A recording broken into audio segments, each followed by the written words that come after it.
आशीर्वाद, सास बहू का रिश्ता। दिल की धड़कनें बढ़ रही थीं और मन में बेताबी का मिश्रण बसा हुआ था। सावित्री, एक परंपरागत स्त्री, जीवन के संगी से विरासत में मिले हुए थे। उनके सपनों में एक खुशहाल परिवार की छवि ही दिखती थी, लेकिन जिंदगी ने अचानक एक ट्विस्ट दिया जब उनका बेटा सुनील अपने जीवन की इस यात्रा से लौटा नहीं। सुनील का दुर्घटनाग्रस्त हो जाना उनके लिए एक नीरस हकीकत बन गया था। उनका एकमात्र बेटा, जो उनकी सारी आशाएं और आकांक्षाएं सहारा करता था, वह अब नहीं था। उनका दिल बहुत ही भारी हो गया था और इस दर्द को उनकी बहू आराध्या सहसा बांट न हो रहा था।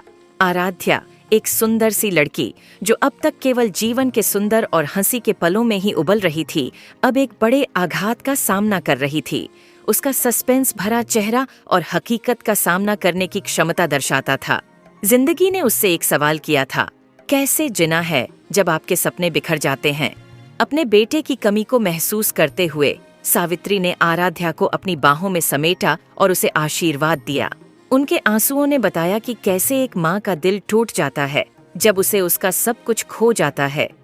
आराध्या, जो भले ही अब तक के जीवन में इस तरह के दर्द से अनभिज्ञ थी, ने तुरंत समझा कि उसकी जिम्मेदारी बढ़ गई है। उसने न सिर्फ सांस की चिंगारी को महसूस किया, बल्कि उसने खुद को भी एक नए दृष्टिकोण से देखना शुरू किया। इस दरमियान सास और हू के बीच एक अद्वितीय रिश्ता बन रहा था। आराध्या, जो पहले कभी सास से ठीक से मिली ही नहीं थी, उसने अब उसे अपनी माँ बना लिया था। सावित्री ने भी अपनी बहू के प्रति नई भावनाएं बनाई थीं, क्योंकि उन्होंने महसूस किया कि आराध्या उनकी आजीविका का हिस्सा बन चुकी थी।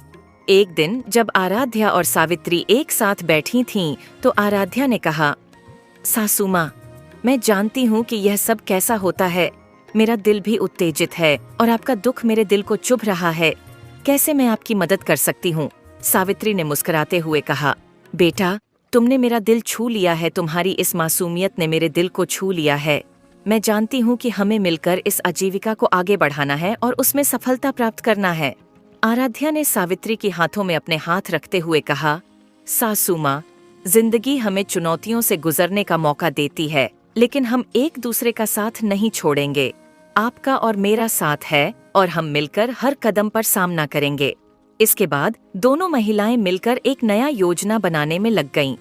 सावित्री ने अपने अनुभव से चीजें सीखीं और आराध्या ने नई उत्साही ऊर्जा और जोश लाया। वह दोनों मिलकर एक छोटे से व्यापार की शुरुआत करने का निर्णय लिया। इस नए संबंध को और भी मजबूत बनाने के लिए वे एक दूसरे के साथ मिलकर काम करने लगीं। समय बीतता गया और उनका छोटा सा व्यापार बड़ा हो गया। उन्होंने अपनी समृद्धि के साथ सार्वजनिक सेवा करने का निर्णय लिया और अपने बेटे की याद में एक फाउंडेशन स्थापित किया। उनकी साझेदारी और एकजुटता ने उन्हें सफलता की ऊंचाइयों तक पहुंचाई। एक दिन जब सावित्री और आराध्या एक समर्थन सम्मेलन में भाग लेने गईं, तो एक आशीर्वाद मिला। उन्हें सम्मानित किया गया और उनकी कड़ी मेहनत और साझेदारी को पहचाना गया। इस आशीर्वाद ने उनके रिश्ते को और भी गहरा बना दिया। वे एक दूसरे की बातों में दुल्हनियां हो गई थीं, जो अब तक के लिए नहीं बल्कि आगे बढ़ने के लिए भी साथी थीं।